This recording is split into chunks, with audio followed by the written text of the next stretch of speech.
Hey everyone. Tonight we're diving into the surprisingly fascinating daily grind of a group that doesn't get nearly enough credit in cave women. While the guys were out chasing mammoths, arguing about whose spear was cooler, and trying not to fall into pits, the cave women were back home at pretty much running the entire show. Before we get started, and drop a comment below and let me know where you're watching from and what time it is for you. I love seeing our little community from all corners of the globe. Alright, let's set the mood. Maybe dim your lights, get comfy, and if you've got a fan, turn it on for that perfect background noise. Ready? Picture this: you're a cave woman, and it's probably morning. Or at least you think it is. You don't have a clock, or even a sundial. The only clue that a new day has started is the icy draft on your arm, and the unmistakable feeling of a tiny foot jammed into your face. You open your eyes. It's pitch black. Totally normal. The fire died down overnight, and of course, nobody bothered to fix it. Especially not your partner, who's curled up by the ashes like a bear that's just discovered the luxury of a fur blanket. He didn't even get a tan. You stretch, something pops. Maybe it's your back, maybe it's the cave floor. Either way, it doesn't feel great. Your bed is a pile of dried grass, scraps of fur, and whatever bones your kids snuck in. No pillow, just a rock that's definitely messed up your neck forever. The cave is packed. Right next to your two kids, a snoring adult, and another child who's already chewing on a stick that he 100% found outside. Somewhere in the distance, a baby is wailing, non-stop, like a Stone Age car alarm that just really needs a hug. You try to get up without waking anyone. Nice try. Instantly, one kid pops up and announces in full-on cave toddler gibberish that they're hungry. You grunt something that translates, in cave mom speak, to go find a root. Of course they don't. Now the morning chaos starts. First, you make sure all the kids are still inside and haven't wandered off. Then you check that the cave entrance isn't blocked by anything large and dangerous. Next, you hunt for your woven wrap, which, surprise, is under the baby who's now somehow sleeping diagonally and waiting twice what he did yesterday. There's no such thing as a slow morning here. The second your feet hit the ground, you're in charge of fire, food, warmth, safety, and tracking the child who's already naked and running toward the stream. Meanwhile, your mate rolls over, scratches something that's probably best left undescribed, and mumbles something brave about hunting later. Yep, welcome to mornings in the Paleolithic. You're not just up. You're already behind schedule. Firing humanity's big invention and your daily headache. If you're a cave woman, you're the firekeeper, whether you want to be or not. Because if that flame goes out overnight, guess who has to bring it back to like some prehistoric Prometheus with behead? Not your mate. He's still off in dreamland, probably chasing mammoths he'll never catch. Nope, that job falls to you, the woman with one eye open and a stick already in hand. Relighting a fire sounds epic in theory, doesn't it? Honestly, it's not glamorous. It's a lot of squatting, muttering, and making empty threats at damp sticks. Forget flint, matches, or lighters. You've got friction. You've got dry grass. 3 days ago, and you've got a level of focus only a person with hungry kids demanding breakfast can achieve. You crouch over the fire pit, humble circle of blackened stones and yesterday's regrets, and start rubbing sticks together like you're pulling off some ancient magic trick. Sparks. Rare. Smoke. Constant. Your palms are blistered, your knees are protesting, and one of your kids keeps asking why it's taking so long, as if you haven't performed this miracle every morning for months. At last, a wisp of smoke appears. You lean in, blow carefully, heart pounding. Right then, someone sneezes right behind you, almost ruining the whole thing, but you hold your ground. Finally, there it is, cue a tiny, fragile flame, already thuned by a stray draft and your mate shifting around like a boulder in a fur coat. With the fire finally alive, the real work starts. You throw on more fuel, arrange the stones for cooking, and try not to burn yourself on the same log for the third day in a row. Meanwhile, your kids gather close, holding sticks and quietly plotting their next disaster. See, fire isn't just a convenience, it's survival. You need it for boiling water, cooking meals, scaring off wild animals, and making your cold, damp cave feel almost homey. You spend the whole day feeding that fire, nursing it like the world's angriest pet. If it rains, you cry. If someone kicks dirt into the fire pit, you question your life choices. And if the hunters come back empty-handed, guess what? You're still on fire duty, cobbling together soup from twigs and hope. In this world, if the fire goes out, everything falls apart. So you guard it with your life. Because honestly, your life depends on it. There's no such thing as a chill breakfast in the Paleolithic era. No menu, no coffee, and definitely nobody asking, "How do you want your eggs?" Mostly because there aren't any eggs. The last time someone tried to grab one, it hatched into something with way too many claws. So here you are, cavewoman, and the kids are already whining about food. You hand them a pile of crushed nuts, and they look at you like you just served disappointment on a rock. Someone asks if there's meat. You don't even crack a smile. There'll be meat if the firewood fairy and the hunting miracle show up at the same time. Until then, you do what you always do. You forage. You grab your woven grass basket, sling a baby onto your hip, and head outside. You're not hunting prey. You're on the hunt for anything edible. Wild onions, dandelion greens, berries that hopefully won't poison the whole family, and the occasional grub if you're feeling brave. Foraging is tricky, because nature doesn't label what's safe or not. Some berries are packed with nutrients, and some are just poison in disguise. You've learned this the hard way. So has Cousin Tog, who once spent 14 hours hallucinating after the wrong ones. Finally, after a lot of searching, you've got enough to scrape together a meal. You come back triumphantly. Arms full of bitter tubers, mushrooms you're pretty sure won't kill anyone, and a half-rotten fruit that could pass for breakfast if you cut off the weird part.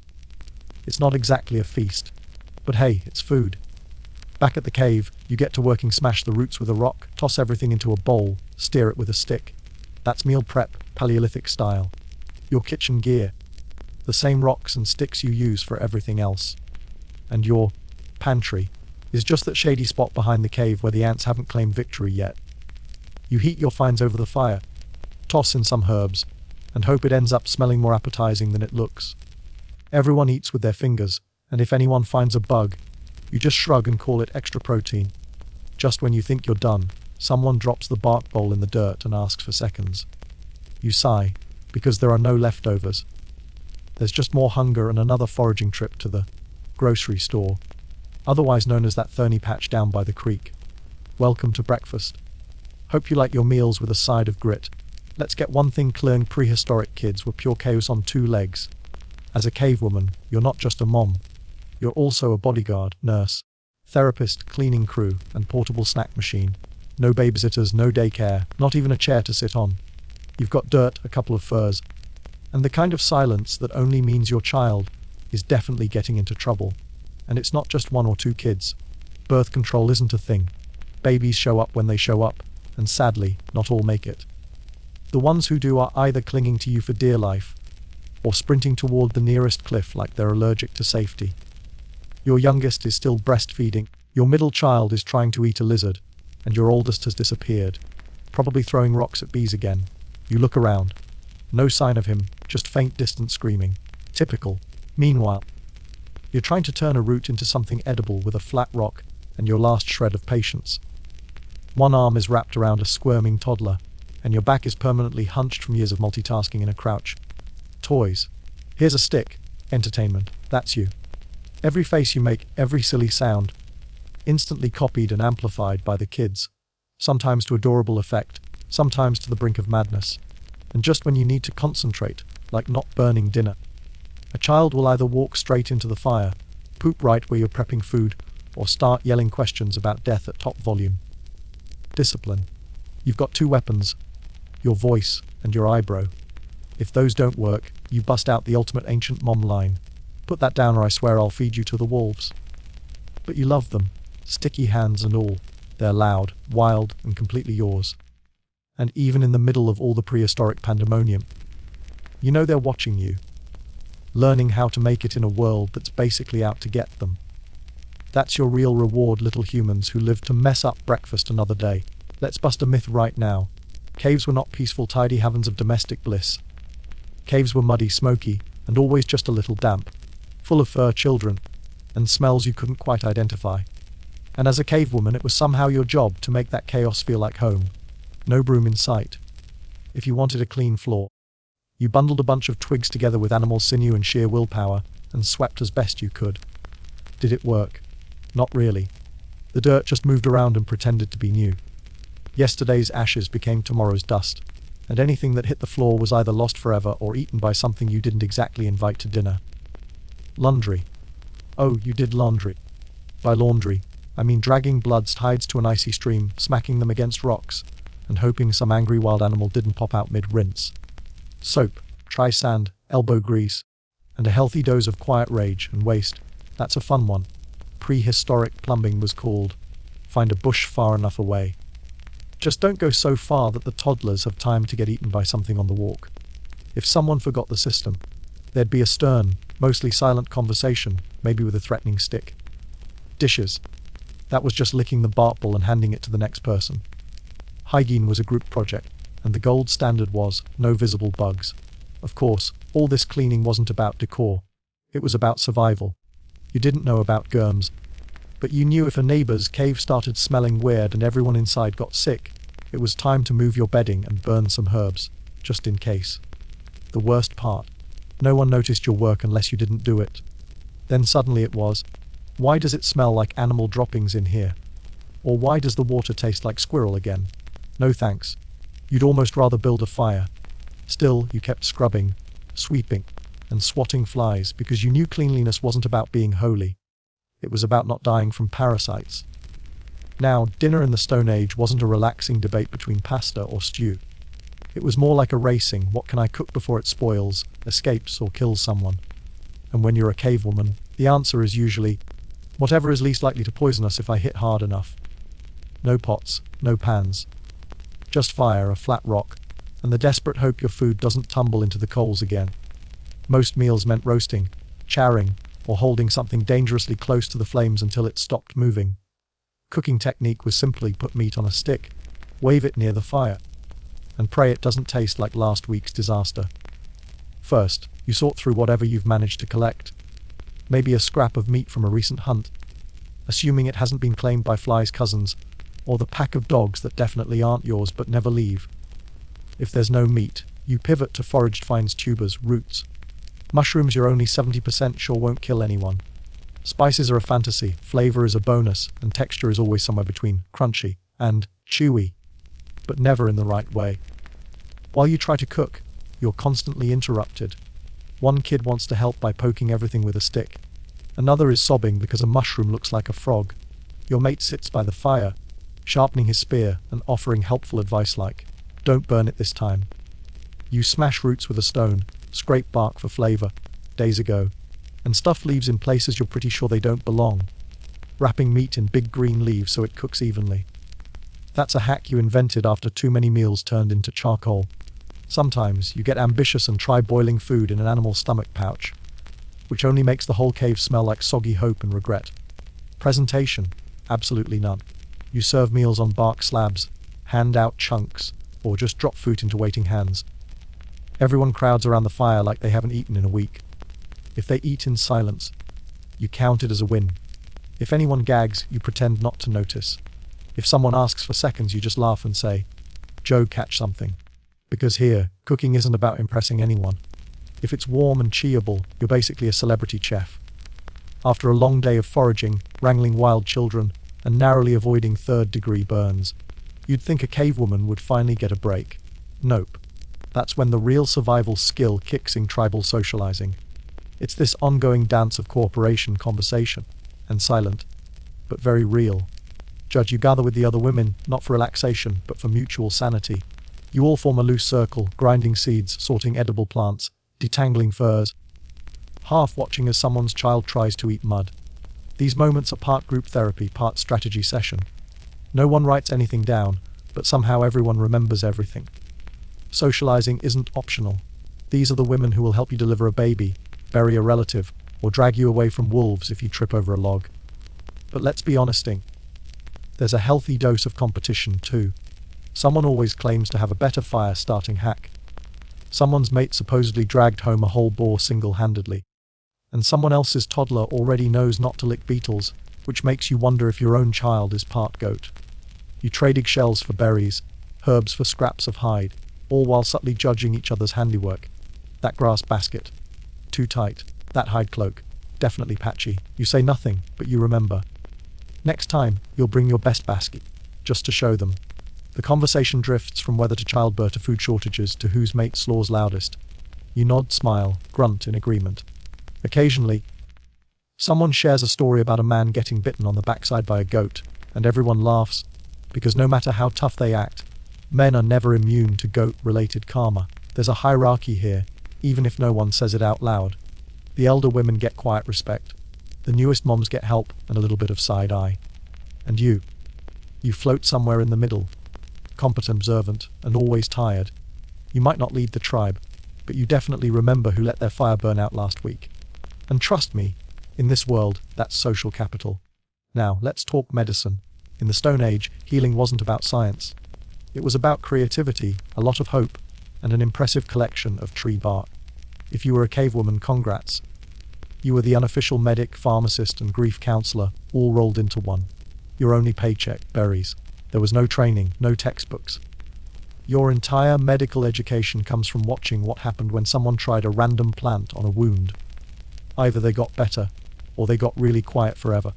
Everything you know was handed down by word of mouth, trial and error, and a healthy dose of, well, Tog tried this leaf once and didn't die immediately. Your day starts patching up the usual. A scraped knee here, a weird rash there, someone's two turning a color toes are not supposed to be. You reach into your pouch, a fragrant stash of crushed leaves, dried mushrooms, and at least one questionable root. They'll make people see visions if you use too much. Bleeding spider bite, sudden lack of motivation to gather nuts. You've got a paste for that. Sure, it smells like despair, but sometimes it actually works. The tribe respects your cures, mostly because the alternative is, wait and see if the spirits are feeling generous today. Your medical toolkit. A sharpened bone, some string made from animal gut, and a rock you've decided is lucky. Stitches, done with your fingers and a stubborn attitude. Disinfectant, that's just hot water and a death glare. Anesthesia. A few fermented berries and a stick to bite down on. And when it comes to childbirth, you're in charge. It's a wild ride of squatting, yelling, and desperately hoping the baby doesn't show up breech during a thunderstorm. If it all goes well, you're praised like a miracle worker. If it doesn't, well, someone blames the moon, been 3 days ago, and life moves on. Through it all, you carry yourself with the calm confidence of someone who's seen worse, and probably has the scars to prove it. You're not just surviving. You're healing people with zero supplies and a 50-50 shot at success. In today's world, you'd be considered dangerously underqualified. But here, in your smoky, muddy, flea-ridden corner of history, you're a legend. Just don't run out of bark. Now, let's talk fashion, or what passes for it. As a cave woman, your wardrobe isn't curated, it's scavenged. There's no closet, no mirror, and nobody's asking if your furs are ethically sourced. Your daily outfit is made from the hide of whatever recently died nearby. Someone, maybe you, maybe a very tired someone else, skinned it, scraped it, and dried it in the sun while fighting off flies the size of walnuts. Once it's finally soft enough not to slice your armpits, it gets sewn together with bone, needles, and sinew. No zippers, no buttons, just rawhide ties, and the kind of knot that always ends up in the middle of your back where you can't reach it. The end result. You're mostly covered and somewhat warm. The fur itches, the leather cracks, and there's always a mystery stain that nobody wants to talk about. But it keeps out the wind and the judging glances from the elder women, which is good enough. Shoes. Optional, because making them is a headache. If you do have footwear, it's just scraps of hide tied around your feet with cord that's guaranteed to snap the moment you step in something inconvenient, like mud or a hedgehog. Socks. Not a thing. Just cold toes and a deeper sense of humility. Accessories. Oh, they exist. Necklaces aren't just for looks. They're made from bones, shells, and shiny rocks, each with its own story. That amber bed. Found it during a vision quest, or maybe just while running from bees, but the story gets better every time you tell it. That bear tooth. Taken from a bear that was already very dead. A fact you conveniently leave out when bragging. You wear it all with pride and just a touch of exaggeration. Hair. Strictly functional. You braid it, wrap it up, or half with a sharp rock after your kid uses your scalp as a jungle gym. Sometimes you stick in a feather for a little extra flair. And on rare days, you'll see someone with charcoal around their eyes or a streak of red ochre on her cheeks and think, wow, she's really making an effort today. So yes, CAVEWOMEN style exists. It's practical, unique, and totally compostable. And you're totally nailing that. Survived the night. Look. Now, let's talk about love in the Paleolithic. Forget candlelit dinners or moonlit strolls on the beach. Romance here looks more like grunting across the fire and hoping nobody else claims your crush first. Your dating pool. Small. Most of the guys are cousins, or at least cousin adjacent. Courtship is subtle. He brings you a fat worm.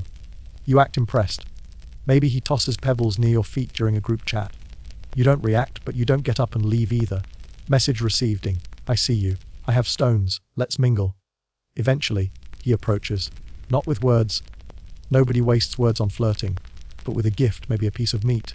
Maybe a shiny rock. If he's really serious, it's both. You nod. Congratulations, you're now a couple. The whole process takes about 3 minutes and involves zero eye contact. Love is practical. He hunts, you gather. He brags about his last boar. You remind him you've kept 3 kids alive on boiled roots and pure willpower. Respect is measured in grunts, firewood, and how well you both ignore each other's gas around the fire. Affection is all about the small stuff, sharing the dry side of the fur blanket, not stepping on your weaving mat, maybe hauling water without being asked. One time, you caught him scaring off a predator from your sleeping spot and felt what might have been butterflies, or just indigestion from undercooked tuber. Of course, jealousy is a thing. There's always someone flexing by carrying a bigger stick or showing off with a one-armed deer lift. If another woman flirts too hard, you settle it with a pointed glare and some public sarcasm. If that doesn't work, a well-aimed rock usually does the trick. No poetry, no flowers, no love notes. Writing hasn't been invented anyway, but there's loyalty, shared warmth, and an unspoken bond built from mud, mammoths, and mutual exhaustion. It's not glamorous, but it's real. And every once in a while, he gives you the last bite of something hot from the fire. Now that's romance. You wake up each day hoping for peace, a little foraging, a few kids' squabbles, nothing major. But of course that's when the wolves come back. Or the bears. Or, if you're really unlucky, the neighbor clan from across the ridge. The ones who always accidentally set fire to your berry patch and swear they thought it was theirs. As a cavewoman, you're not just running the home. You're also unofficial security. But don't expect a spear. Those are for the men, who usually remember theirs right after something's already bitten someone. Your weapons are a little more creative, a pointy stick, a good-sized rock, and the kind of stare that only comes from being interrupted while boiling roots for the 100th time. Wild animals don't care about your schedule. Leopards don't RSVP. Hyenas don't knock. They just show up, all teeth and attitude. Usually right when your hands are full of something gross. You hear the snarling, grab the nearest kid and start yelling. Not because yelling is actually helpful, but because at this point, it's the only option evolution's given you. Sometimes it works. Sometimes the critters swipe your food and disappear into the brush, like furry little criminals. Sometimes all you can do is chuck a rock and hope for the best. That's basically strategy, right? And then there are the neighbors. They don't attack with teeth, but with long stares, passive-aggressive comments, and the occasional, accidental, hunting trip onto your turf. Maybe they're eyeing your cave. Maybe your water source looks tempting. Or maybe there was a little too much mingling between groups, and now things are just awkward. Either way, tensions simmer. Like slightly off mammoth stew. When things finally boil over, everyone gathers. Not for a calm talk, but for a good old-fashioned group yelling session. There's chest thumping, and wild gesturing, and plenty of comparing whose animal skins have fewer holes. Sometimes a stick gets thrown. Sometimes someone goes home bleeding. Then, just as quickly, it's over. Everyone walks off, feeling both victorious and a little confused. Because honestly, the line between wild animal and neighbor can get pretty blurry. And through all of it, you stand your ground, mud on your legs, baby on your hip, club in hand, thinking, if one more thing tries to steal my dried berries today, I am going to lose it. That's survival.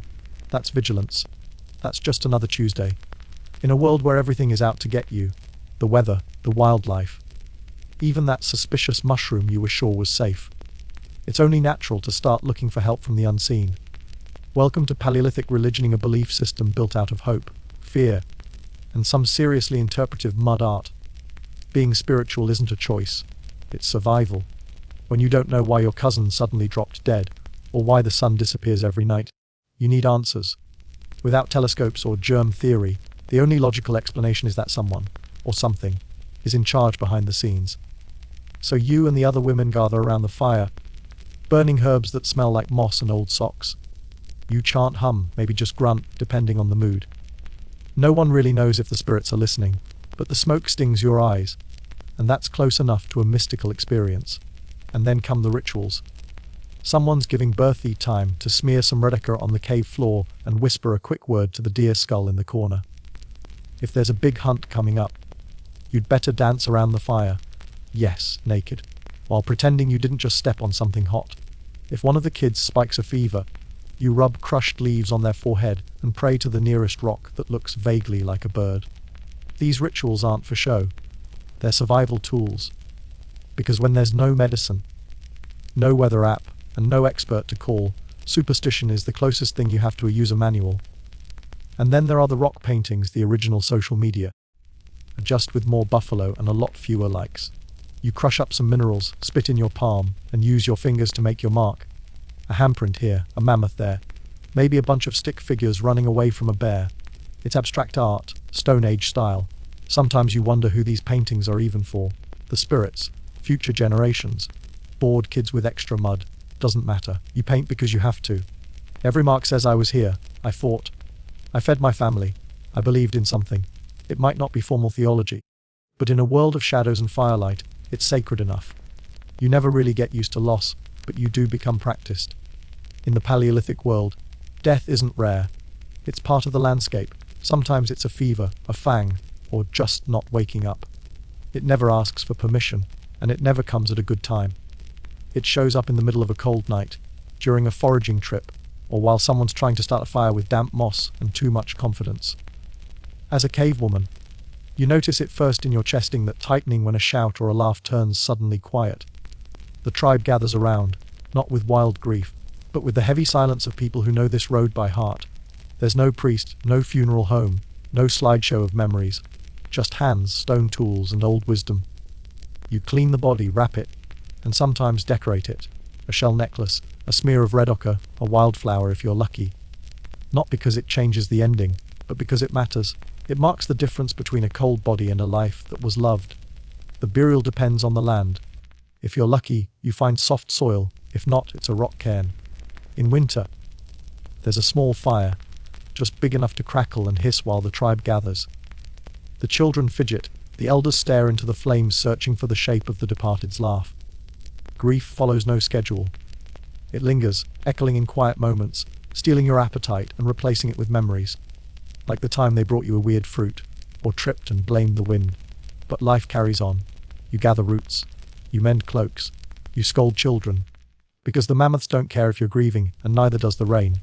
Still, in the quiet of night, by the glow of the fire, you whisper their name again, just to make sure the spirits heard you. And maybe, just maybe, someone else does too. Then the sun goes down, the fires crackle, and something magical happens in the cave. Everyone's bellies are, if not full, at least not growling. The kids are finally sitting still, more or less. The night stretches on, dark and mysterious, and this is when the real magic happens. Storytelling begins, not because life is easy, but because it's necessary. When people are caught up in a good story, they're not focused on how cold, hungry, or mortal they are. As a cave woman, you've earned your spot near the fire. Maybe not right in the center. That's for the elders who've survived more winters than anyone thought possible.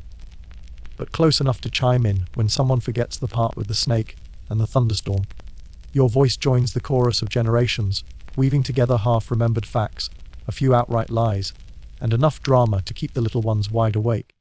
You tell stories of hunts that almost went wrong but didn't, of the woman who outran a bear barefoot, and 9 months pregnant, of the river spirit who turns into a bird to warn the village of floods. Your stories are education in disguise, survival tips wrapped in entertainment. Want to keep the kids from wandering off? Tell them about the cave ghost who snatches noisy toddlers. Want the hunters to stop wasting arrows? Remind them about the fool who missed a mammoth and got peed on by an elk. The youngest listen, wide-eyed, faces flickering in the firelight.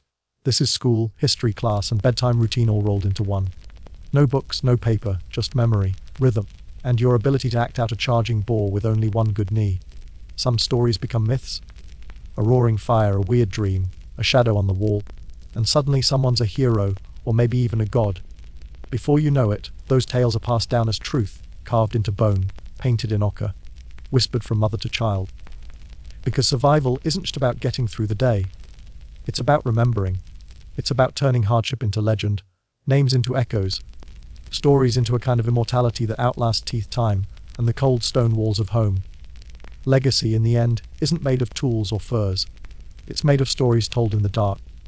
Ask most people to picture a cave woman, and they'll probably imagine some cartoon unibrowed, club-wielding, in a leopard print bikini, yelling in grunts. A background character in history. Primitive, decorative, not especially bright. Maybe dragging a child around while her mate invents the wheel and takes credit for fire. Here's the true thing: they've got it all backwards. Cavewomen weren't helpless, and they definitely weren't sidekicks. They were the backbone of the tribe. The medics, the foragers, the shelter builders, the child rearers, and the memory keepers. They fought toothaches with bark, hunger with creativity, and winter with nothing but a hide, some hope, and a flint that barely worked. They didn't write textbooks. They were the textbooks. Every lesson their children learned came from their hands, their stories, their warnings whispered beside the fire. They weren't just surviving.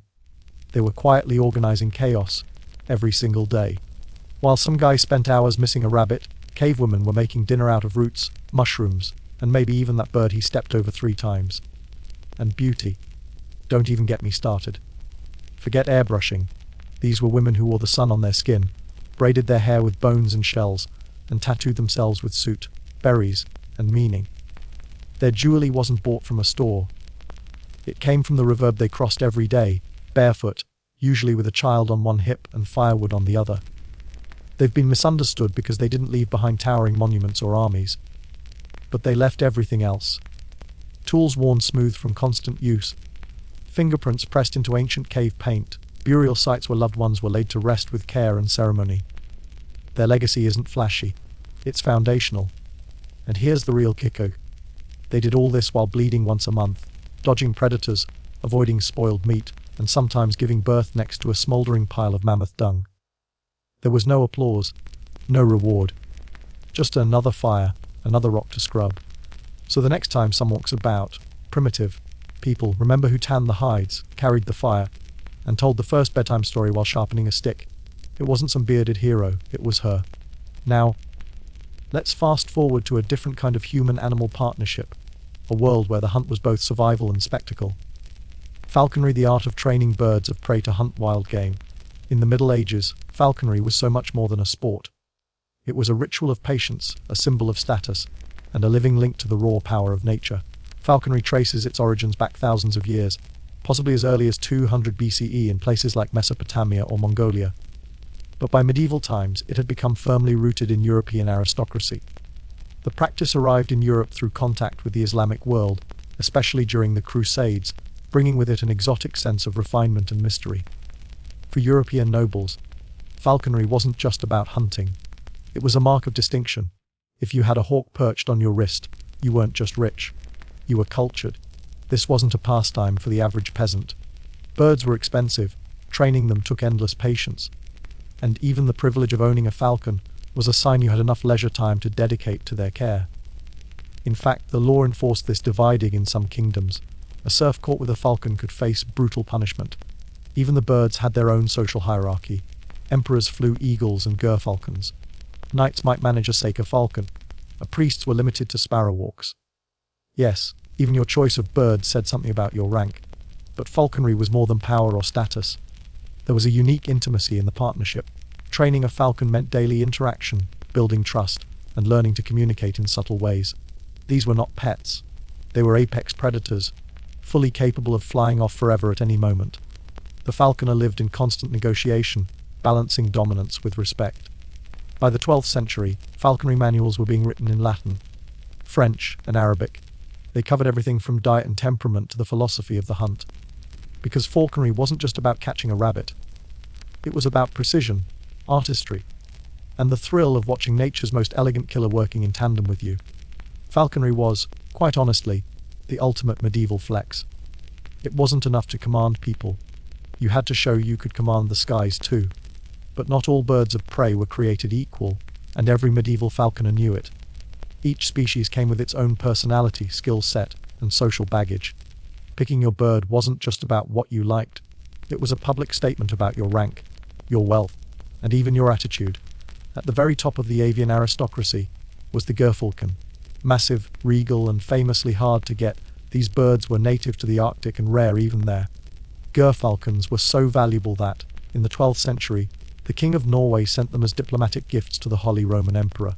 Owning a gerfalcon was like having a medieval Ferrari. If your Ferrari could fly, hunt rabbits, and occasionally try to chunk out of your hand. Next up was the peregrine falcon. Fast, sleek, and a favorite among knights, a peregrine in full dive kit speeds over 200 miles per hour. These birds were the sports cars of the sky, built for high-speed aerial attacks. Their reliability and hunting prowess made them popular with anyone who could afford them.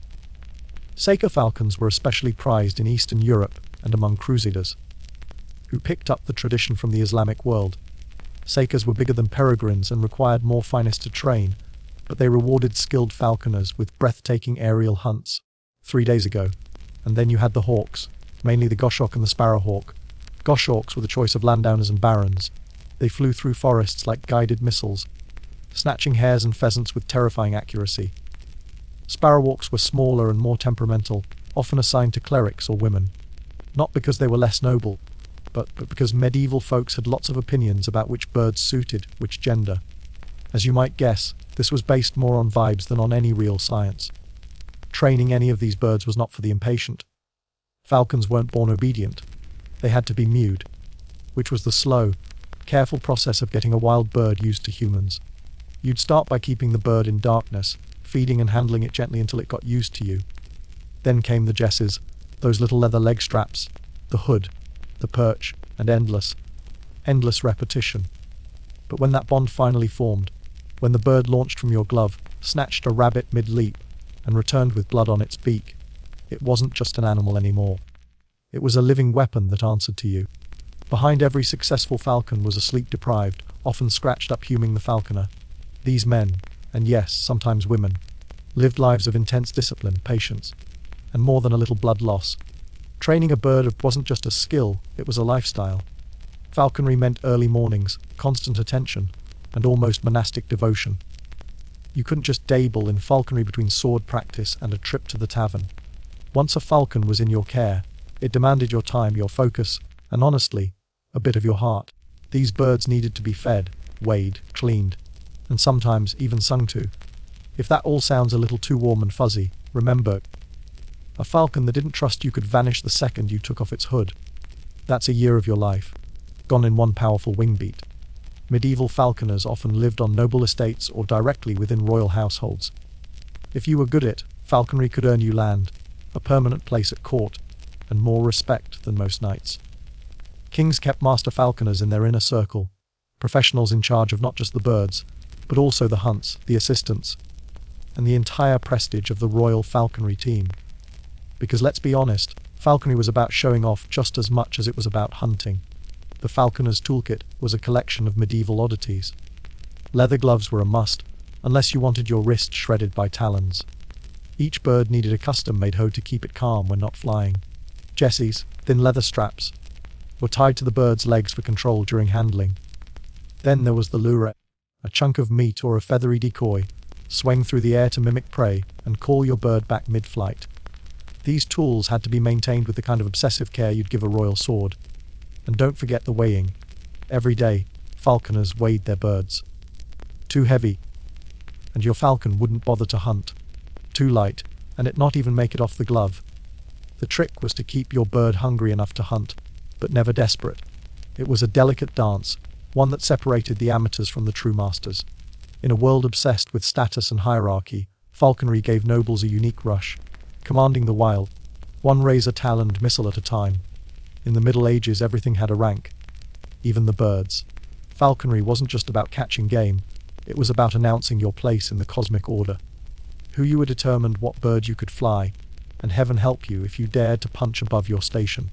Medieval society had a very real and sometimes written hierarchy of falconry, especially in England where sumptuary laws dictated who could fly which bird. The emperor, he got the gerfalcon, the rarest, largest, and whitest of them all. Kings could fly the peregrine falcon or the elegant merlin. Barons and knights were allowed saker falcons or goshawks.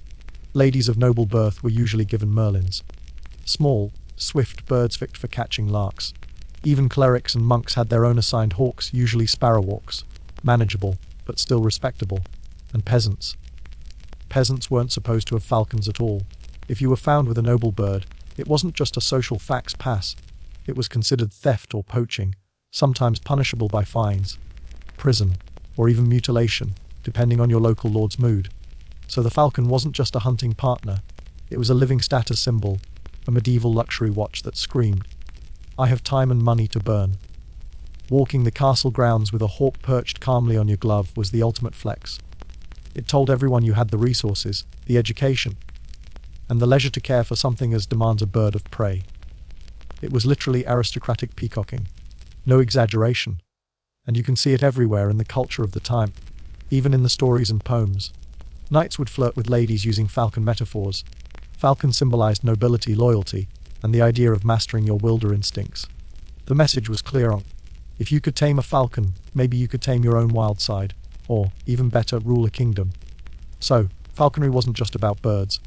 It was a way to reinforce the social order, but with wings and talons. It sent a message, look at me, I'm important enough to train death on a leash. When medieval nobles went out falconing, they weren't just looking to bring home dinner. They were putting on a show. Falconry was part sport, part spectacle, and 100% pageantry. Every detail was designed to impress. This wasn't just someone wandering around the woods. It was a full-on event. Picture trumpets blasting, an entourage in tow, embroidered gloves, the works. Imagine the scening. It's a bright morning, banners waving in the breeze, nobles on horseback with their falcons hooded in velvet, ladies in elaborate dresses watching from the shade of canopies. The dogs start barking. Beaters rush out to flush rabbits or birds from hiding, and the falconer finally removes the hood from the falcon. Suddenly, there's a blur of feathers. The bird rockets into the sky, then dives down like an arrow at its target. Everyone goes silent. The strike is quick and brutal. A rabbit caught in talons, a bird hit mid-flight. The falcon swoops back, sometimes to the lure, sometimes to the falconer's glove, and often gets a reward, a bit of fresh meat. There might be applause, compliments exchanged, maybe even a celebratory glass of wine. But don't be fooled. This wasn't just for fun. The hunt was a statement of power. Hosting a falconry hunt showed off your wealth, your land, and your network. Guests could include other nobles, visiting dignitaries, or even a bishop who just wanted to be part of the action. To impress them, everything had to be perfect. The birds expertly trained, the hunts flawlessly organized, and the kills quick and clean. If your falcon messed up, it reflected badly on you. Missing the prey, social disaster. And of course, all of this had to be recorded. Tapestries were woven showing falcons mid-strike.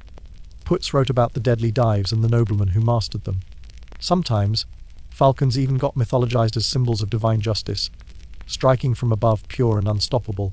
There was a lot of strategy involved too. These hunts weren't random. Falconers had to know the land, the weather, and the best time of day. Some birds were trained for forests, others for open fields. Sometimes, hawks would flush birds out so falcons could chase them down. It was basically precision warfare, just with feathers. And honestly, at the end of the day, nobody cared much about game you actually caught. The real victory was in the spectacle. What really mattered was who was watching, how well your bird performed, and how effortlessly you could command death from the sky. Falconry was basically medieval Instagram, except the likes were real, and sometimes covered in feathers and blood. And here's something surprising: in an age where most sports were dominated by men swinging swords or justing in armor, falconry was a rare exception. Noblewomen, queens, countesses, even high-ranking abbesses didn't just participate, they sometimes outshone the men. A lady with a merlin perched on her wrist. That was practically the medievalent of a killer accessory. Falconry gave aristocratic women a unique blend of elegance, intelligence, and hands-on skill. It didn't require brute strength or a collection of battle scars. What it demanded was patience, keen observation, and a real emotional connection with a wild animal. Qualities quietly respected even in a guy-heavy world. The birds themselves were often picked to match their falconer. Merlins, small, quick, and striking, were the classic choice for noblewomen. They hunted larks and quail, but don't let the size fool you. Merlings were fierce, and a well-trained one could outmaneuver birds twice its size. No wonder they were favorites among courtly ladies and even queens. Take Eleanor of Aquitaine, one of history's most famous falcon-loving women. Queen of both France and England, She was known for her intelligence, political skill, and refusal to be sidelined. She reportedly kept and flew her own birds, as did her granddaughter Blanche of Castile. For them, falconry wasn't a hobby. It was a power move. Art and literature of the time pick up on this, too. Courtly romances often showed lovers hunting together, with the falco symbolizing loyalty, devotion, or, sometimes more playfully, tamed wildness. A lady gifting a falcon to a man. That was basically medieval for, I like you, but also I'm in charge. Falconry also gave women a rare chance to move in public, ride out on hunts, talk with powerful men, and show off real expertise. A woman who could handle a falcon was not to be messed with. She had skill, composure, and an animal trained to kill on command. Of course, not every woman got to join in. This was still a game of privilege and class. Peasant women might be chasing birds from the fields, but they weren't strapping hoods onto merlins. Still, in the world of the elite, falconry gave women a rare way to shine and sometimes even steal the show. But behind all the glamour of hunting parties and fancy gloves, there was real grit and technical skill. Falconry wasn't just a pastime, it was a kind of medieval science, built on close observation, relentless trial and error, and a surprisingly deep understanding of bird behavior. Falconers were some of the few in medieval society who truly studied animals. No formal degrees, but knowledge that bordered on the encyclopedic. They could read a bird's mood from the flick of a tail feather, spot illness by the glint in its eye, and tell the wind's direction with a lick to the finger and a glance at the grass. Training started with manning, a slow, deliberate process that could take weeks or months. First, the bird was tethered in a dark, quiet space to reduce distractions.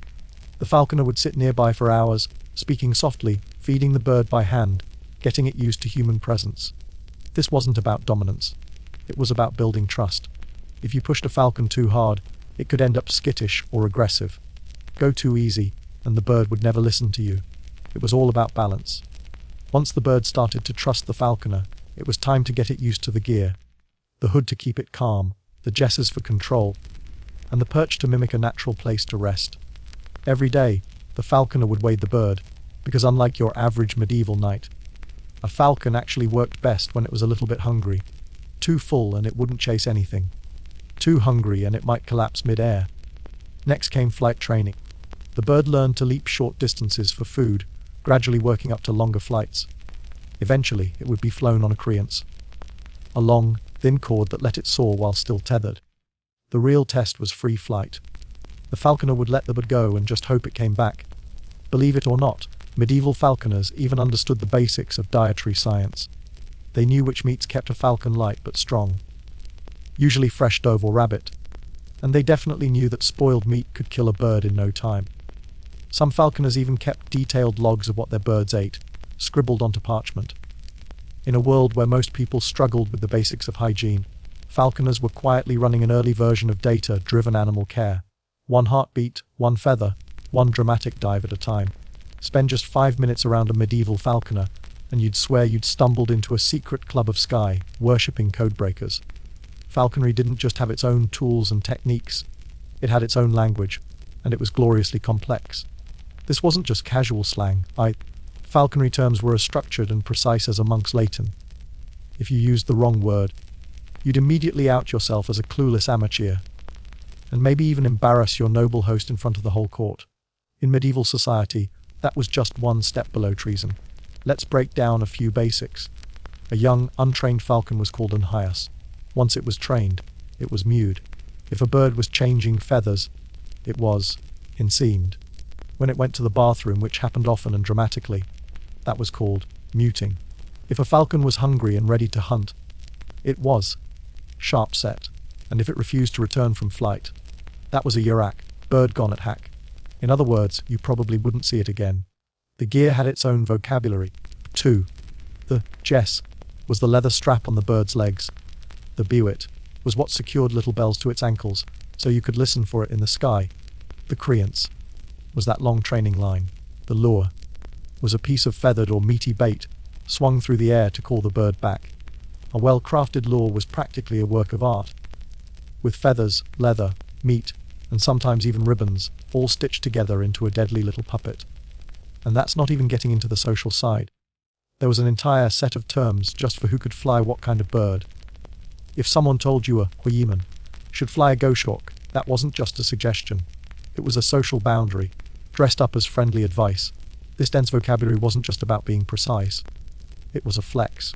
The more fluent you were in falcon speak, the more you proved your breeding, education, and social worth. It was like the Latin of the elite outdoorsman, a secret handshake in spoken form. And honestly, a lot of these phrases have slipped into modern English, even if most of us have no idea where they came from. Even some of our everyday phrases come straight from the falconer's glove. Take, fed up. That literally came from falcons that were too stuffed to bother flying. Or hoodwinked. Which is what happened when you slipped a hood over a bird's eyes to keep it calm and unaware. But like so many medieval traditions, falconry gradually faded, not with a dramatic fall, but with a slow, dignified decline. As gunpowder and firearms took over in the late Middle Ages, hunting changed completely. Why spend a year training a falcon to catch a hare when a musket could do the job in seconds? The falcon, once the ultimate hunting companion for nobles, suddenly seemed old-fashioned and inefficient. Falconry didn't just vanish overnight, though. It hung on in royal courts and as part of ceremonial traditions. Some kings and queens kept birds just for show, while others tried to preserve the art the way you'd keep an old lute or a suit of armor. But the truth was, time and technology moved on. Falcons couldn't compete with lead shot and the convenience of a double-barreled firearm. Society was shifting too. As the medieval world gave way to the modern era, the strict class structure that had propped up falconry started to crumble. The old rules about who could fly which bird faded. Urbanization and industrialization spread across Europe, and there just weren't as many wild forests or open moors left for falconers. And yet, falconry refused to disappear. It transformed, especially in the Middle East and Central Asia, where it remained deeply rooted in tradition and even took on spiritual significance. In the West, falconry made a comeback in the 19th and 20th centuries, reborn as a passion for conservationists and enthusiasts. What used to be a medieval show of dominance became a way to connect with nature and heritage. Today, falconry is practiced around the globe. In 2010, UNESCO even recognized it as an intangible cultural heritage of humanity. Sure, it may not determine your social rank or impress a duchess anymore, but it still demands the same patience, skill, and respect that medieval falconers perfected. The falcon on the glove doesn't shout political power these days, but it still faces the wind with that same wild elegance. And the bond between falconer and bird, built on hours of silent trust, still proves a lesson the Middle Ages understood perfectly. When you respect nature, it can be both your companion and your conqueror. Now let's jump to year 137, under the crescent moons of the Abbasid Caliphate. In the fortress town of Tikrit along the Tigris River, a boy named Yusuf ibn Ayyub was born. His arrival didn't make headlines. No prophecies, no omens in the sky. Just another child in a Kurdish military family, growing up under the roof of his father, a local governor.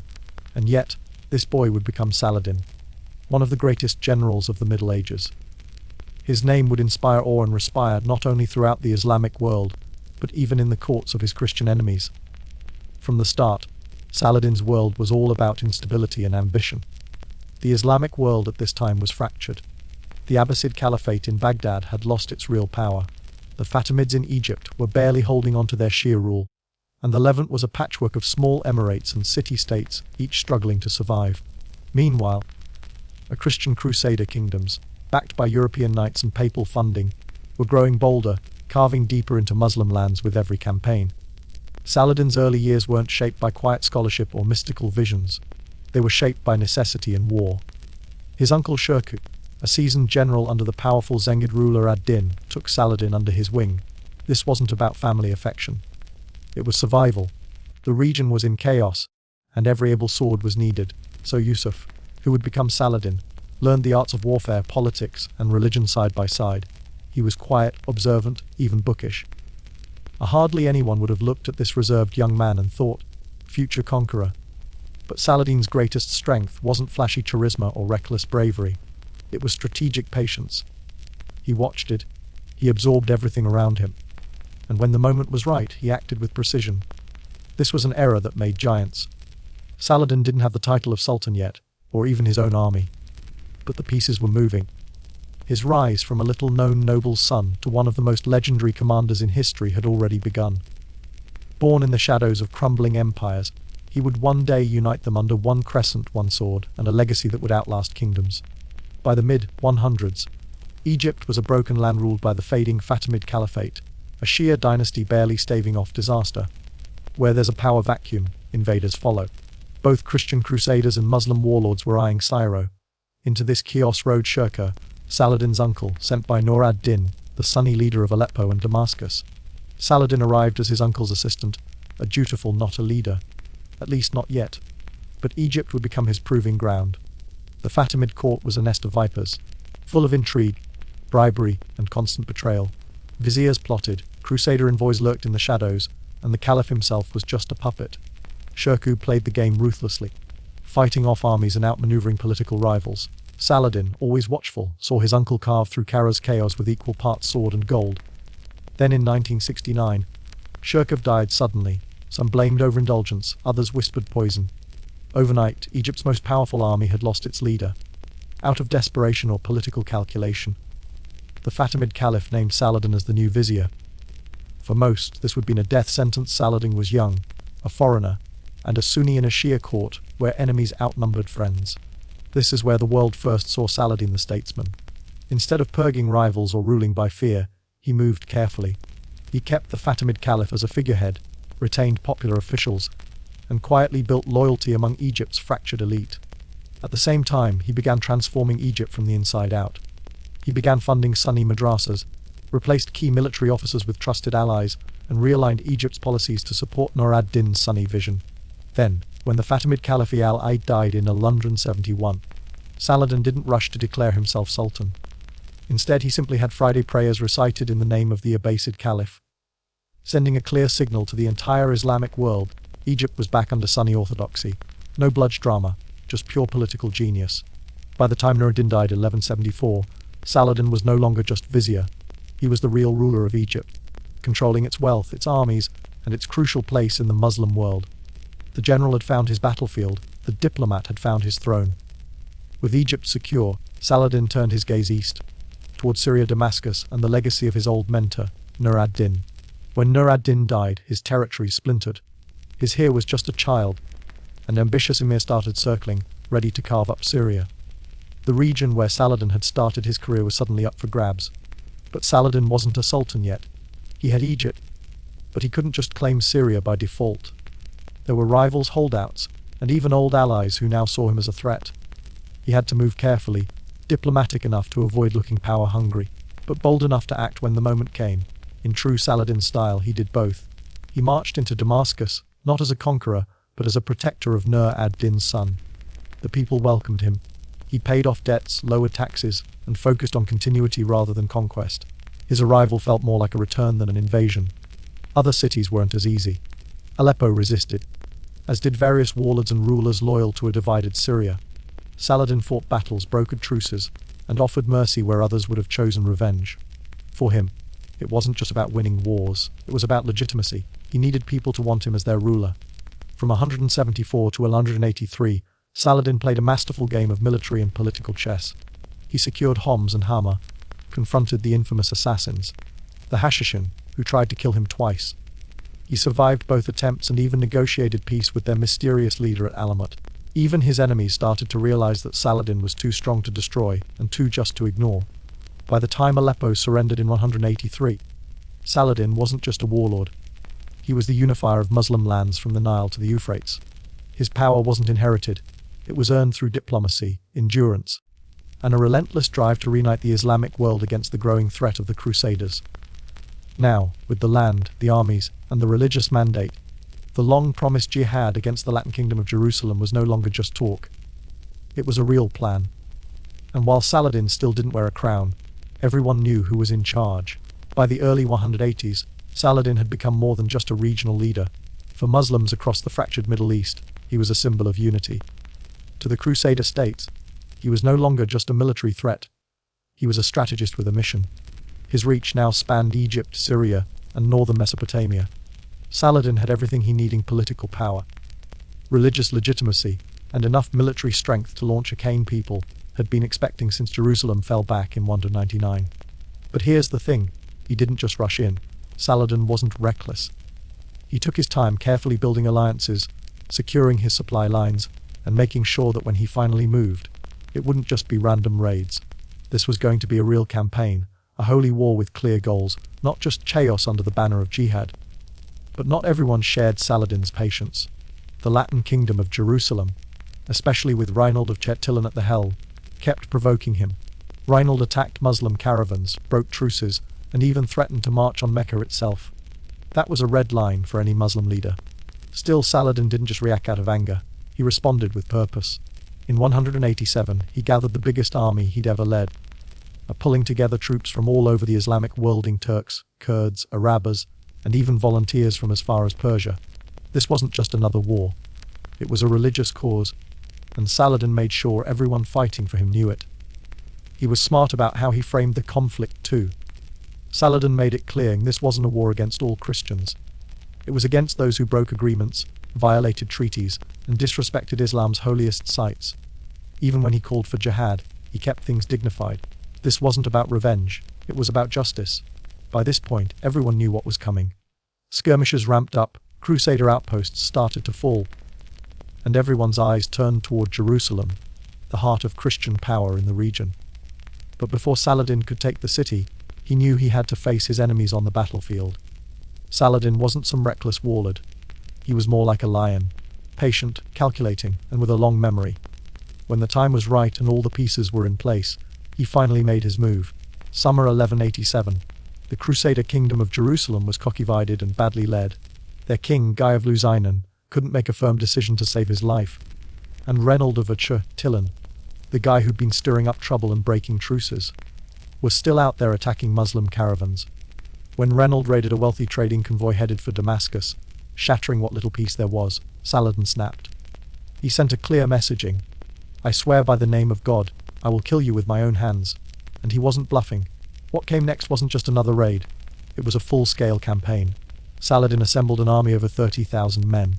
In July 187, he set a trap, luring the Crusader forces out from their strongholds. The bait, the city of Tiberias, strategically vital and, as a bonus, home to Count Raymond's wife.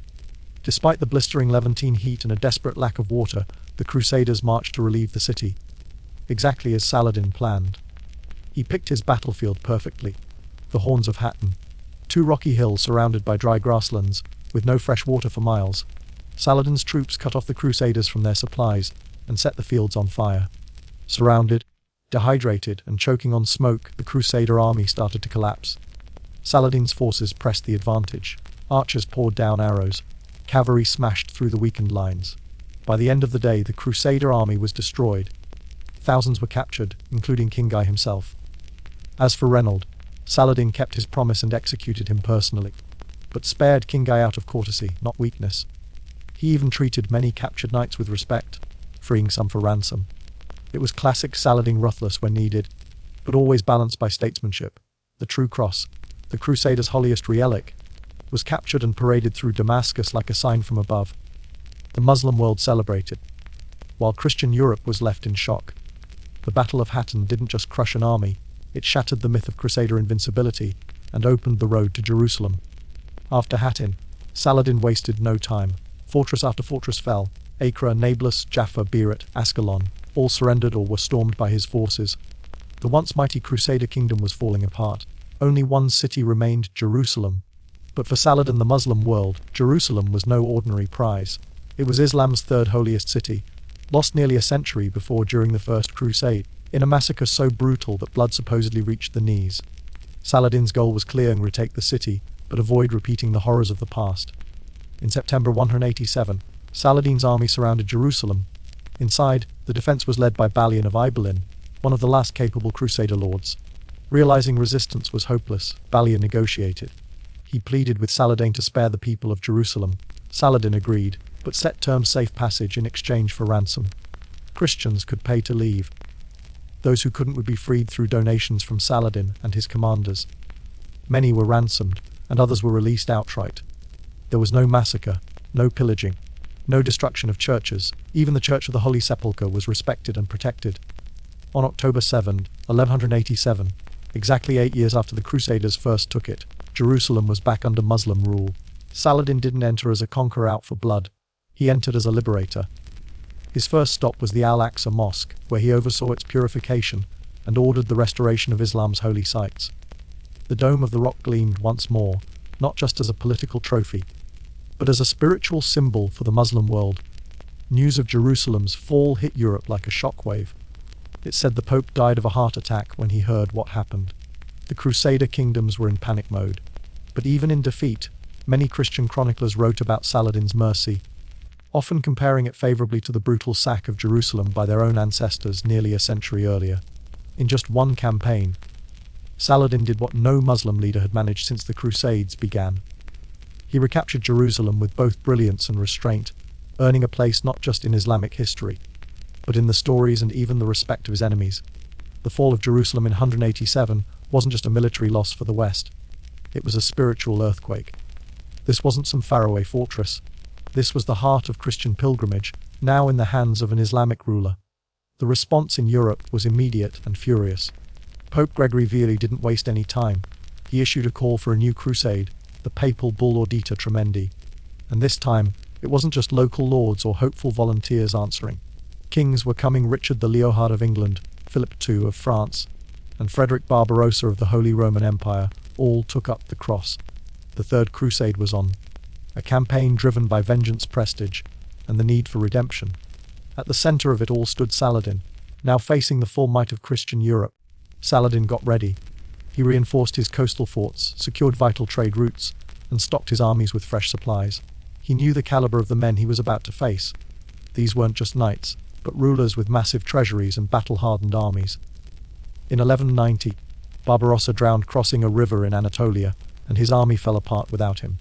But Richard and Philip pressed on, landing in the Levant and capturing Acre in 191 after a brutal siege. Saladin tried to relieve the city but had to withdraw, worn down by disease and attrition. The loss of Acre stung, but Saladin didn't fold. He switched tactics, harassing the Crusaders with hit-and-run attacks, constantly wearing them down without risking everything in a major battle. Still, the Crusaders kept advancing. Richard the Lionheart won a big victory at the Battle of Arsuf, and Saladin saw firsthand just how skilled the English king could be. The fighting went back and forth, but neither side could land a knockout blow. Jerusalem stayed under Saladin's control, but Richard didn't have the numbers, or the political support, to take the city by force. Eventually, the two leaders came to terms. In 1192 they signed the Treaty of Jaffa. Jerusalem would remain in Muslim hands, but Christian pilgrims would have safe access to the holy sites. It wasn't a total victory for anyone, but it was a peace forged by two warriors who'd come to respect each other. By the end of the Third Crusade, Saladin was more than just a military commander. He was a legend. He'd earned the respect of friend and foe alike, not just for his battlefield skill, but for his sense of honor, restraint, and chivalry. Even Western chroniclers, usually quick to demonize their enemies, found themselves admiring him. There are stories of Saladin sending doctors and cold water to Richard the Lionheart during his illness. When Richard's horse was killed in battle, Saladin reportedly sent him 2 replacements. A saying, a king should never fight on foot. Whether these stories are a bit embellished or not, they helped create the legend of Saladin as a warrior who fought fiercely, but always played fair, respecting his enemies even in victory. But Saladin's generosity didn't stop at kings. After battles, he often spared prisoners who couldn't afford ransom. In Jerusalem, he protected Christian holy sites and allowed priests and pilgrims to continue their worship, even under Muslim rule. While many rulers in history tried to enforce loyalty through fear, Saladin inspired it through character. That wasn't weakness, it was smart, calculated strength. His mercy earned him political capital, winning over cities and tribes without shedding unnecessary blood. For a lot of Muslims, Saladin's actions were more than just savvy politics. He was living out true Islamic values. Justice, humility, and mercy, just as the Quran teaches. He showed that jihad didn't have to mean blind destruction, but could be a noble struggle for faith and order. At the same time, Saladin lived with real humility. Despite ruling over vast lands and amassing huge wealth, he was known for sleeping on simple mats, eating plain food, and wearing basic clothes. When he died, he didn't leave behind piles of gold or sprawling estates. In fact, his personal belongings barely covered the cost of his own burial. This mix of humility and military brilliance turned him into a symbol. For Muslims, he was the model mujahid. For Christians, he was the worthy adversary. In the eyes of history, he became that rare leader who could combine power with principle, politics with piety, and war with wisdom. Saladin wasn't just a conqueror. He transformed the very idea of conquest itself. By 1193, the fighting had ended. Jerusalem was still under Muslim control and, though fragile, peace had settled over the Holy Land. The Crusaders hadn't retaken their sacred city, but they had secured the right to visit it. Saladin, exhausted but dignified, returned to Damascus. The veteran warrior was now thin and worn from years of battle, diplomacy, and the heavy weight of leadership. But even legends come to an end. In March of that year, Saladin fell ill with a fever. He was 55. There was no dramatic final battle, no assassin's blade, just a quiet decline in a small room in Damascus, surrounded by family, scribes, and doctors. When he died, it turned out he owned almost nothing. Despite ruling some of the wealthiest lands in the world, he had given away nearly everything he had. To charity, to his soldiers, to the poor, and to scholars. His funeral had to be paid for by borrowing money. In an age known for greed and extravagance, that was almost unbelievable. Saladin was buried near the Umayyad Mosque in Damascus, in a simple, unguarded tomb. Over the centuries, kings, presidents, and even Kaiser Wilhelm II have visited. The Kaiser was so moved by Saladin's legacy that he offered to pay for a new marble tomb. But the locals politely declined. The simplicity of Saladin's tomb was the whole point. After his death, his empire didn't last. His sons didn't have his vision, and everything quickly split apart. But Saladin's reputation outlived any territory or dynasty. He was remembered in Europe not with bitterness, but with real respect. Even Dante in his Divine Comedy placed Saladin in the first circle of hell. Not among murderers or tyrants, but alongside the virtuous pagans. In the West, Saladin became this fascinating paradox, a Muslim warrior who fought hard against Christians, but lived more like the Christian ideal than many knights wearing the cross. In the Muslim world, Saladin became the ultimate example of righteous leadership, a name still invoked today by politicians, preachers, and poets. His life wasn't just about rising to power, it became a blueprint for how to wield power with purpose. Saladin's sword was laid to rest in 193, but his story was just getting started. Now, let's shift to a different kind of medieval legend, the festival of Carnival. If you lived in medieval Europe, the church set the rhythm of your entire life, from birth and marriage right through to death, and even your fun.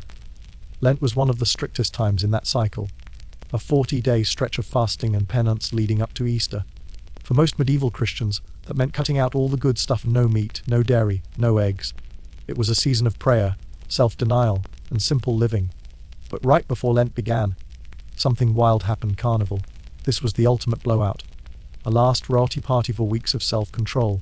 For a few days the rules were flipped upside down. People ate, drank, and danced like there was no tomorrow, stuffing themselves with every food that was about to be forbidden. Meat, cheese, butter, eggs. If it was rich or decadent, it was on the menu. But Carnival was about more than just food. The whole social order got turned on its head. Peasants mocked their lords. Fools strutted through the streets as kings. Masked revelers wore costumes that blurred the lines between human and animal, saint and sinner. For a little while, the usual hierarchy just melted away in a haze of music, wine, and laughter. This wasn't just a party. It was a kind of ritual reset. Carnival symbolically cleansed society by letting people turn the world upside down for a brief moment. By allowing that chaos, medieval communities believed they could drive out evil and corruption before returning to the serious, spiritual business of Lent. Carnival was also deeply theatrical. There were wild processions with grotesque masks, satirical performances that mocked the clergy and the nobility, and even ritualized pranks or fights, sometimes a little too real. The church actually tolerated, sometimes even encouraged, all this madness, seeing it as a useful way to purge society's sins before Lent's spiritual renewal.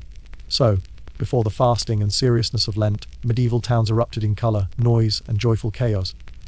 A carnival was a short-lived rebellion against restraint, a final celebration of human folly and pleasure before the soul's tough season began.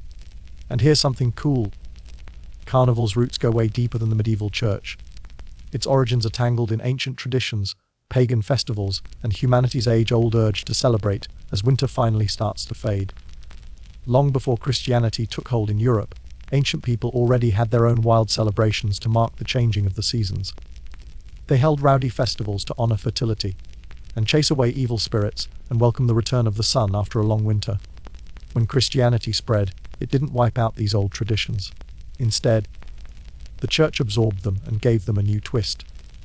Carnival became the church's way of channeling these pagan feasts of excess into a Christian ritual. Even the name, Carnival, probably comes from the Latin carn veil, meaning farewell to meat. It was a clear signal the party was ending, and the meatless, disciplined days of Lent were about to begin. Across medieval Europe, Carnival took on a wild variety of local flavors. In Italy, the legendary masked balls of Venice created a world of mystery and disguise. In Germany and Switzerland, elaborate parades and costumes celebrated the symbolic driving out of winter spirits. In France, people donned wild man costumes and masks that poked fun at authority and flipped social norms on their head. But no matter where you were, one theme was constant: the suspension of social order. Peasants dressed as nobles, fools led parades, and the poor could mock the rich without risk of punishment. The fact that the church allowed this temporary chaos might seem odd, but it served a real social purpose. Carnival was like a pressure valve for society, releasing tensions that, if left unchecked, could boil over into real unrest. Of course, Carnival also had a much darker, rowdier side. It was famous for crude jokes, body humor, and even spurts of violence. Masks didn't just hide faces, they gave people license to say and do things they'd never get away with the rest of the year. Drinking, sexual innuendo, pranks, and general disorder weren't just tolerated, they were part of the fun. By the Middle Ages, Carnival was locked in as a beloved pre-Lent ritual that drew in people from every walk of life. Rich and poor, noble and peasant, all eating, drinking, and letting loose before Lent's long stretch of self-denial. One of the most striking things about medieval Carnival was the sheer creativity and madness of its masks and costumes. For weeks, people planned elaborate disguises, transforming themselves into animals, devils, saints, mythical creatures, or legendary figures from folktales. These masks weren't just about looking cool, they were about transformation. They allowed people to step outside their normal roles and enter a world of chaos and freedom. Anonymity was powerful. A peasant could become a lord, a wife could poke fun at her husband, and even priests could be parodied without fear. This topsy-turvy reversal of roles was at the heart of Carnival's magic. The rigid hierarchy of feudal society was temporarily turned upside down. Costumes could be grotesque or goofy. People wore robes loaded with bells, giant animal heads, or painted their faces bright, unnatural colors. In some places, wild men paraded the streets covered in leaves, animal skins, and feathers, symbolizing the untamed forces of nature lurking beneath civilization. Carnival was more than just a party. It was a living performance, an explosion of creativity, and a brief escape from the ordinary. Picture this: crowds weaving through medieval town squares, dancers and musicians filling the air with energy, and actors performing skits that poked fun at the world around them. Sometimes, there'd be a feast of fools, where a low-ranking cleric or even a peasant got to play king for a day, openly mocking those in charge. But all this wasn't just about having fun. It meant something deeper. Wearing masks and swapping roles gave people a safe way to face their own fears, frustrations, and even their secret wishes. By laughing at authority and celebrating foolishness, everyone got a reminder that power and order were always a little shaky. Now, the church's attitude toward Carnival was complicated. On one hand, they officially supported it as a way to kick off Lent. But on the other, some church leaders hated the wild antics and warned that too much chaos could lead people astray. Still, most people knew why Carnival mattered. It was a much-needed pressure release, a way for society to let off steam before things reached a boiling point. For a brief moment, behind those wild masks and loud laughter, medieval Europe could bend the rules, let loose, and escape the ordinary.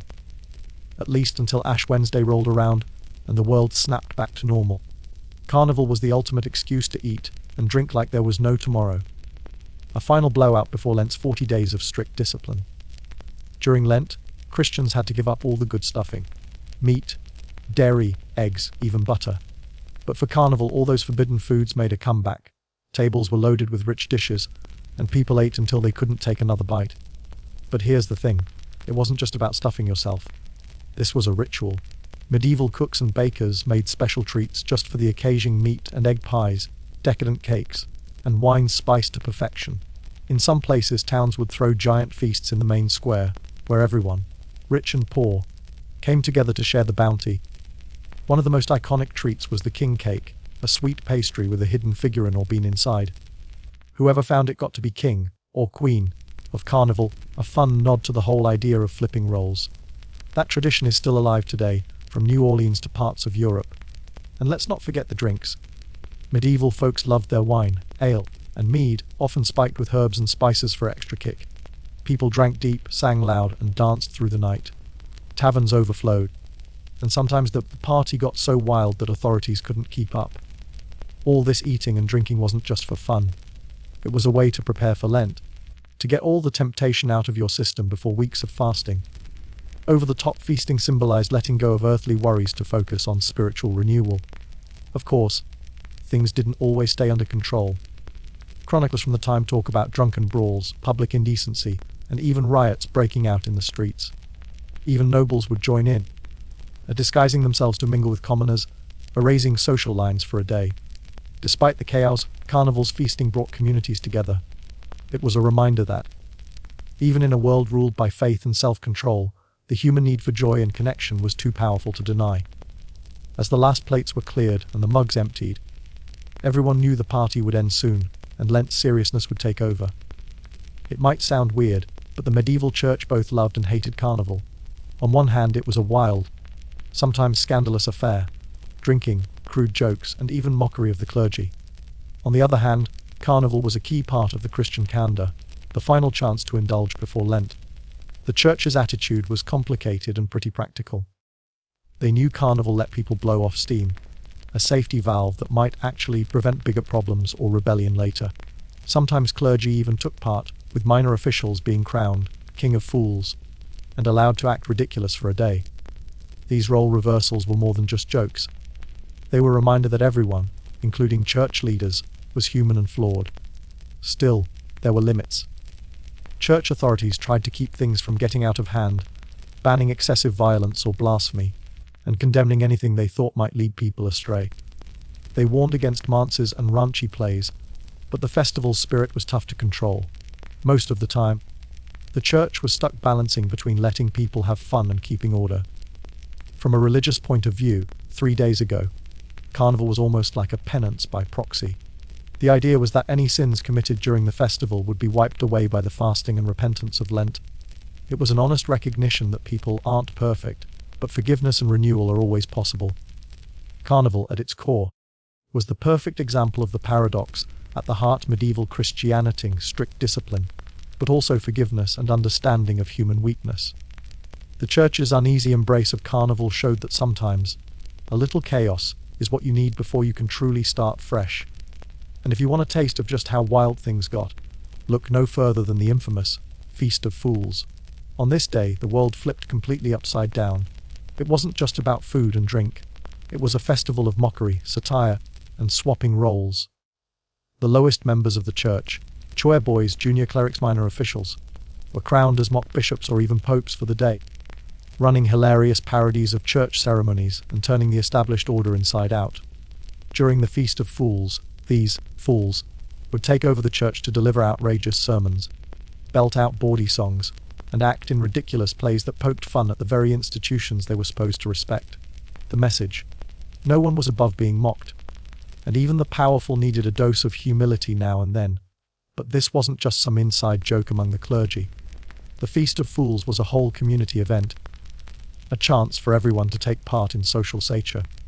Peasants would dress up as nobles, townsfolk would lampoon their rulers, and costumes would exaggerate everything from the clergy to the monarchy.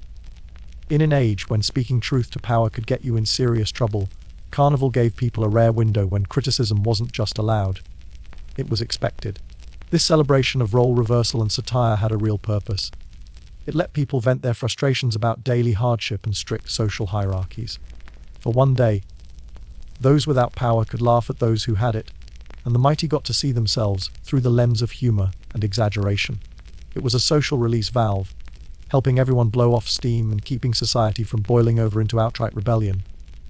Of course, not everyone liked it. Church leaders often looked at the Feast of Fools with suspicion or outright disapproval. They condemned the irreverence and chaos it brought, and over time, especially as the Renaissance and Reformation changed religious attitudes, the festival was banned or faded away in many places. Still, its spirit survived in other carnival traditions and later festivals across Europe.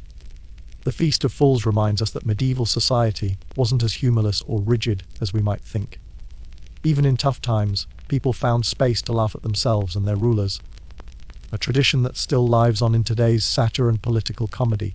Carnival wasn't just a social revolution, it was a feast for the senses. Streets, towns, squares, and marketplaces exploded with sound, color, and spectacle, turning everyday spaces into stages for wild celebration. Musicians were the heartbeat of the festival. Drummers, fiddlers, flutists, and pipers filled every corner with music, whether they were in the churchyard or the tavern, drawing everyone into the party. Their songs ranged from roadie jigs to cheeky ballads, teasing and titillating the crowds.